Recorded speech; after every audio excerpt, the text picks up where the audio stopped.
Well, it took Senate Majority Leader Mitch McConnell more than a month to acknowledge the reality of the general election. And he did so today in a speech that he seems to be getting some credit for, but he gets no credit from us. The real framing here is that it took him far too long to acknowledge reality. Let's watch. Many millions of us had hoped the presidential election would yield a different result. But our system of government has processes to determine who will be sworn in on January the 20th. The Electoral College has spoken. So today I want to congratulate President-elect Joe Biden. The president-elect is no stranger to the Senate. He's devoted himself to public service for many years. I also want to congratulate the Vice President-elect, our colleague from California, Senator Harris.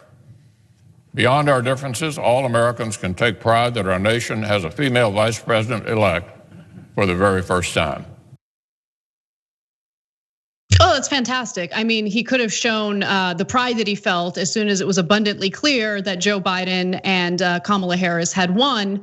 But of course, he didn't do that. So he's not the only one who finally accepted the outcome of the election. Republican Senator John Thune also publicly accepted today. And their whole argument is, well, we wanted to wait for the electors, which of course voted yesterday to confirm the fact that Biden won the general election. But in previous election cycles, I don't remember lawmakers waiting until electors had cast their ballots in order to accept the results of the election.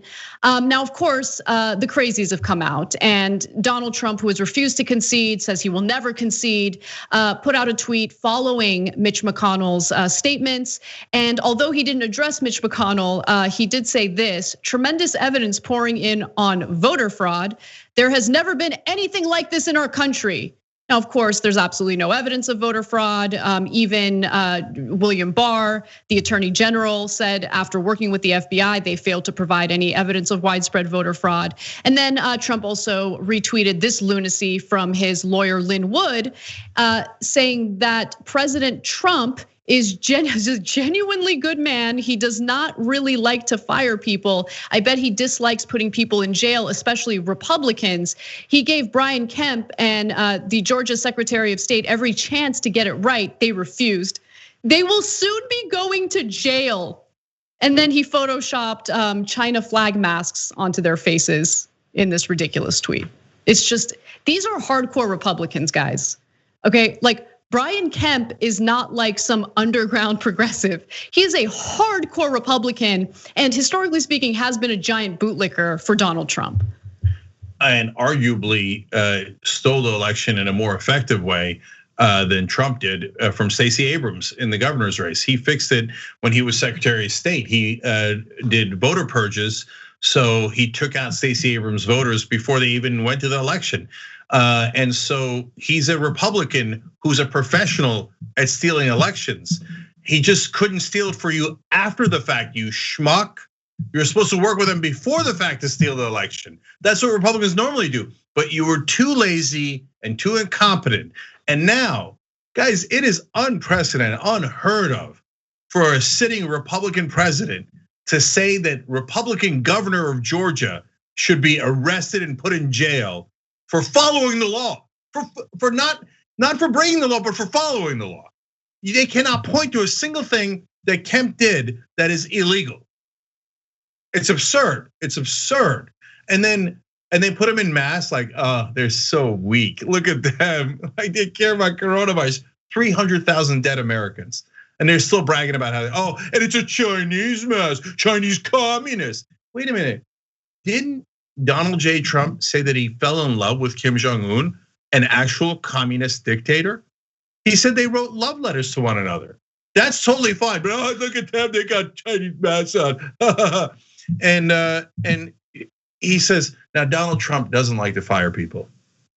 His catchphrase is, you're fired. You're fired, I know, it's amazing. It's amazing, I mean, but like Cenk, this is the thing that's been annoying about the news cycle, well, for a long time, but especially following the election. We're trying to have a reasonable discussion with unreasonable people. Like Lynn Wood is not a reasonable person. One of his other tweets said this: better be safe than sorry. Make sure you have plenty of water, food, flashlights and batteries, candles, radio, Second Amendment supplies, guns, that's what he's saying, guns. And plan to meet with leaders of your communities. So make sure you stock up on guns, meet with leaders of your communities. Remember, we only have one president at a time. Our leader is Donald Trump, not Biden. I mean, this guy, look, and I'm not joking. I'm not saying this in a way to just simply like insult someone like Lynn Wood, although I'm sure it'll come across as insulting. No, people like Lynn Wood need to be institutionalized. They're dangerous people who might have some serious mental health issues. He's clearly dealing with some crazy paranoia and he needs to get his head checked.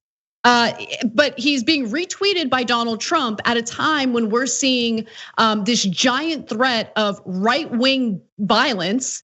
We saw a little bit of it over the weekend where 4 people were stabbed during these pro-Trump protests in Washington, D.C. No, these people, again, are a threat, they're a danger. And what's even worse is that they're being egged on and encouraged by people on Fox News and on Fox Business, people like Maria Bartiromo, who put out this ridiculous statement recently on her show.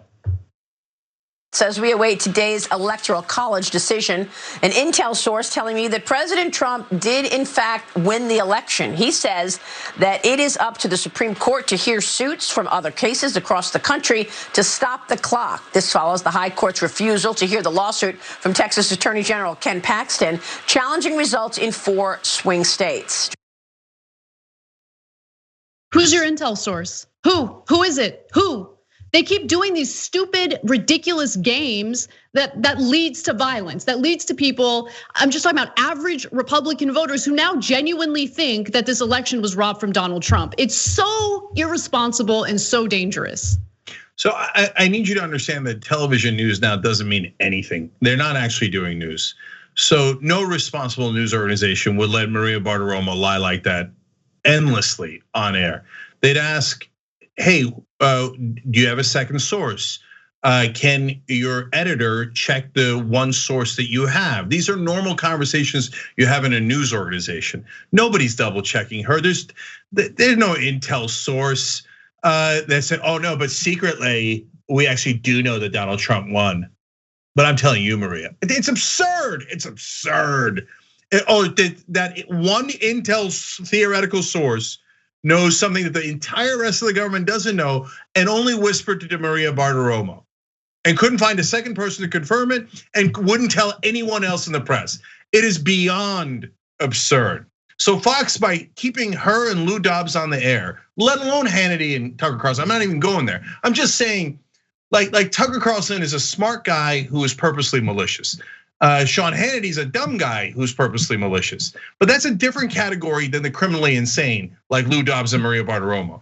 And they are bringing out, they're taking people from the asylum and putting them on air. Look, Sidney Powell also said that she had a secret military intelligence source. Then we found out later that it was, and she called him Spider. And we found out later he had another code word, Jekyll. That's because it turns out he's not an intelligence. He was a mechanic. So, and I don't mean like mechanic as another cool code word. No, I mean a guy fixes cars, and nothing wrong with that. He served in Iraq and Afghanistan, and I commend him for that. But he failed a training course for intelligence in the Army.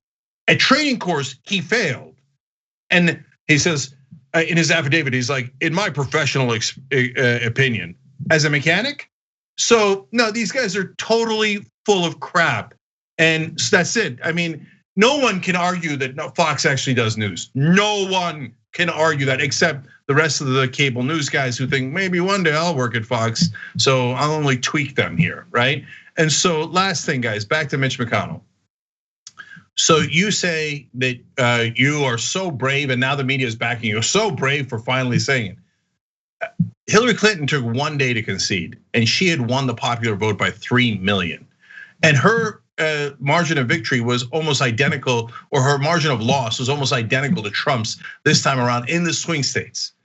She conceded within 1 day, but the whole time Mitch McConnell and every Republican was screaming, "Oh, they're taking too long. This is an outrage. Sore losers. I can't believe it. It's already decided." Remember they yelled at Gore when it actually wasn't decided. It was 500 votes in Florida, and it turns out Gore had won. And they were like, "He's taking too long." They're the biggest liars in the world. When I say that, that's not my opinion. You could actually look up what they said before. You could look at what they said now and see that it is in fact a lie, that they care about the process. But the rest of the media honestly doesn't have the courage to say it. So, and super last thing on it is, and now he's like, "Oh, we're proud to have a woman as vice president." Really? You didn't seem that proud of her when she was running. You didn't seem that proud of Hillary Clinton when she was running. And you don't have to agree with them. I don't agree with female Republicans, but don't come here and pretend that you're proud of her, that she won the vice presidency. You've never been less proud in your life. So total and utter horse crap. And this is how low the bar is, that after the election is completely 100% over, I was slightly relieved to see that the Republican leader was just dishonest and not insane. Thanks for watching The Young Turks, really appreciate it. Another way to show support is through YouTube memberships. You'll get to interact with us more. There's live chat emojis, badges.